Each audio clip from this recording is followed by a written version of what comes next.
প্রকৃতি যত সুন্দর ঠিক ততটাই ভয়ঙ্কর। ঝর্ণা পছন্দ করেন কারা? কমেন্ট করবেন। হ্যালো এভরিওয়ান, আসসালামু আলাইকুম। আই হোপ আপনারা সবাই ভালো আছেন। আমিও অনেক বেশি ভালো আছি। বালিতে আসবেন আর একটাও ঝর্ণা দেখবেন না, তা তো হতেই পারে না। আজকে আমরা ইন্দোনেশিয়া একটা ফেমাস ওয়াটারফলে যাচ্ছি। যাওয়ার পথে পড়লো কমলা বাগান। মনে হচ্ছে কমলা গ্রামে চলে এসেছি। প্রতিবার স্কুটিতে বসে আমি অনেক বেশি এনজয় করি, কারণ তাদের এত সুন্দর সুন্দর ভিউ, যেটা আপনাদের সাথে আমি শেয়ার করছি। পাহাড়টাকে পুরো মেঘগুলো ঢেকে রেখেছে। ব্রেকফাস্ট করার জন্য একটা রেস্টুরেন্টে আমরা ব্রেক নিয়েছি। আমরা ভিউ এনজয় করার জন্য আউটসাইডে বসেছিলাম, বাট এতগুলো মৌমাছি দেখে আমরা আবার ভিতরে চলে গেলাম। আমাদের খাবার চলে এসেছে, কিন্তু ইয়াসিন এখনো বাহিরে, কারণ এত সুন্দর একটা ভিউ দেখে ওর ড্রোন চালানোর লোভ একদমই সামলাতে পারেনি। ব্রেকফাস্ট শেষ করে আবার আমরা রওনা দিয়ে দিয়েছি। তাদের এরকম ভয়ানক জায়গার গল্প কালকের কোনো ব্লগে দিব। ফাইনালি 2 ঘন্টা পর আমরা চলে এসেছি আমাদের গন্তব্যে। এখান থেকে আমরা টিকিট কেটে চলে যাচ্ছি আমাদের ঝর্ণার কাছে। ফাইনালি ঝর্ণার কাছে চলে আসলাম, কিন্তু এখনো কিন্তু ঝর্ণায় পৌঁছাতে পারলাম না, কারণ ঝর্ণার কাছে যেতে অনেক ধাপ পার করতে হবে না, যেহেতু পাহাড়ের একদম নিচে আমাদের অনেকগুলো সিঁড়ি পার করতে হয়েছে। সিঁড়িগুলো উঁচা থাকে, অনেক বেশি কষ্টে নেমেছি। উঠতে গেলে যে কি হবে সেটা আপনারা ব্লগেই দেখতে পারবেন। আমরা শুধুমাত্র 2টা ঝর্ণার জন্য টিকিট কেটেছিলাম। আপনারা চাইলে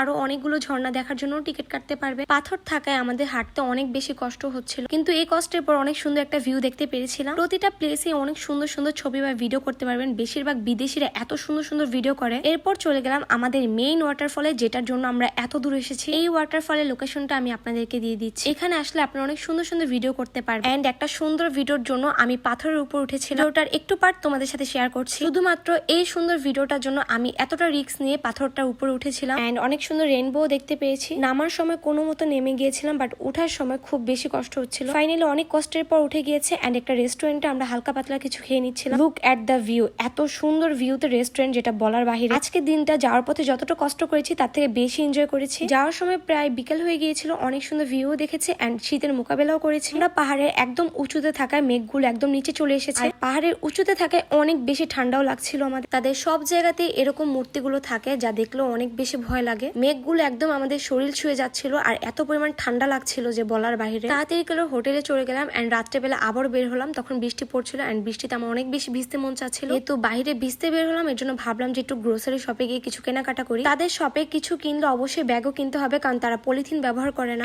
এখানে আমি পিলো চিপসও কিনতে পারি, বাট এখানে ঐশী কি করছে সেটা আমি বুঝতে পারতেছি না। তো বৃষ্টিতে ভিজে ভিজে এসেছে, আবার ভিজে ভিজে যেতে হবে। ও এখানে পারফিউম দেখছিল। এন্ড আমার অনেক বেশি কফি খেতে মন চাচ্ছিল, এর জন্য আমি কফি অর্ডার করে ফেলি। এরপর আমরা দুজনেই এই বৃষ্টির ওয়েদারে কফি খাচ্ছিলাম আর ওয়েদারটা এনজয় করছিলাম। এরকম সুন্দর ঠান্ডা ওয়েদারে সবারই কফি বা চা খেতে খুবই ভালো লাগে। আমি বেশি একটা কফি পছন্দ করি না, বাট আজকে খেতে খুবই ভালো লাগছিল। আপনাদেরকে রাতের কথা কি বলবো, আপনারা অনেকেই তো ইন্দোনেশিয়ান হরর মুভি দেখেছেন। ইন্দোনেশিয়াতে রাত 8টার পরও মানুষ খুবই কম দেখা যায়। তার উপরে আমাদের হোটেল এমন এক জায়গায় আসতে যেতে 2 বেলাই ভয় লাগে। আপনাদের যদি আমার এই ব্লগটি ভালো লাগে, লাইক, কমেন্ট এন্ড ফলো দিয়ে পাশে থাকবেন। আপনাদের সাথে দেখা হবে পরবর্তী কোনো সুন্দর ব্লগে। Bye bye.